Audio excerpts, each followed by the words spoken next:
Bible du médecin, où on y trouve un ensemble de molécules, manipulations, ainsi de suite. Bref, on connaît ce que c'est que le Vidal, la Bible du médecin. Mais on n'a pas et on n'aura jamais un livre d'anticorps. Donc, sous la base des anticorps, on condamne une génération. Vraiment, il faut revoir cette science. Il y a tellement beaucoup de personnes qui doivent avoir l'humilité de se repentir publiquement ou de changer de boulot, prendre les pousse-pousse et les machettes pour aller au champ. Je parle des scientifiques qui ont osé, ou bien les 10 scientifiques qui ont osé accepter une histoire aussi bête. Je vous assure qu'il n'y a rien de vrai. Rien de vrai dans le sida, si ce n'est que des tests faux qui réagissent sur n'importe quoi. Et la grosse surprise, c'est que vous ne savez pas, vous qui aimez trop ces tests, parce que c'est le blanc qui le dit, et je m'adresse aux possibles médecins qui sont derrière leurs écrans.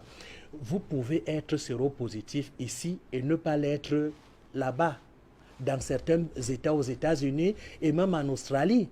Vous allez le voir peut-être tout à l'heure parce que Rich m'a signalé un documentaire dans ce sens. Même les tests là sont faux.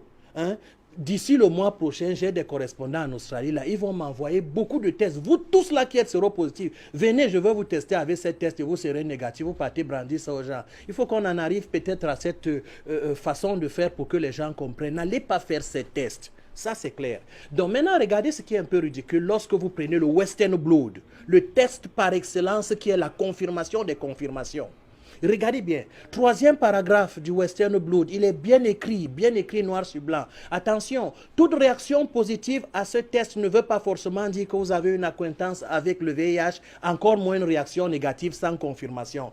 On vous envoie vers une confirmation qui vous envoie vers quelle confirmation? Confirmation par excellence. Et vous savez comment ils s'arrangent à s'amuser avec nous?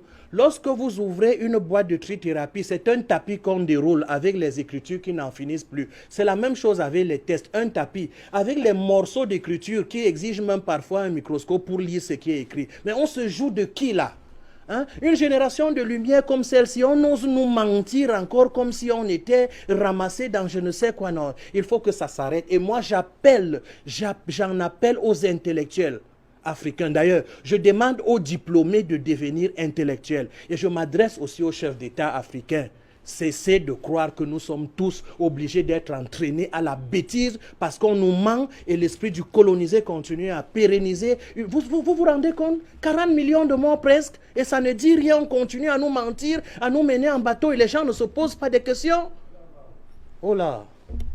Docteur Dean, dans le rapport, ce diagnostic-là, Dr Loussoul faisait écho de ce qu'il a rentré dans une station-service, on utilisait encore le savon pour motiver ces personnes à se faire tester. Ailleurs, on utilisait d'autres moyens. Il faut dire que c'est tout le test ELISA qui date de longtemps, qui continue à servir de moyen diagnostic le plus fiable en Afrique. Si vous cliquez sur Chirosystème ou chirosystème.com, PDF HIV, vous allez voir que toute la communauté scientifique reconnaît qu'il y a 71 facteurs non liés à un quelconque virus capable de faire réagir les tests.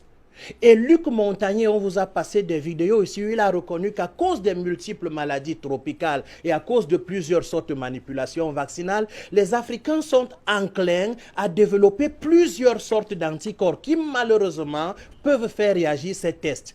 Les paroles de Montagnier, comme ces dernières où il est revenu sur ses décisions, révélant que le sida aujourd'hui peut se soigner pas avec la vaccination à la Bill Gates, mais en prenant des bons oxydants, ensuite des parasitisants et buvant de l'eau propre. On ne passe pas ça. Non, non, non, non, non, non. Je connais des hôpitaux ici qui suivaient Afrique Santé, mais aujourd'hui c'est interdit. Les jeudis, on boucle toutes les télés. Il ne faut pas que les gens sachent que les tests sont faux, que les médecins sont en train de pérenniser un nouveau mensonge, comme on nous avait menti sur le scorbut et comme on nous trompe aujourd'hui sur la vaccination qui, 150 ans, fait aux gens oublier que 6000 ans sans vaccination, l'espérance de vie était grande et la santé était colosse, à l'instar des Kunta Kinte, des Shaka Zulu, des pharaons, des Samori Kanté, de Sundiata Keita, qui n'étaient pas vaccinés, qui étaient vigoureux. Certains étaient même polygames, allant jusqu'à 60 femmes. Aujourd'hui, nous sommes des morpions vivants. Bientôt, comme de Loussoul disait un jour, nous allons marcher dans nos voitures avec des perfusions. Ce sera un snobisme pour quelqu'un, mais la vie dépérit.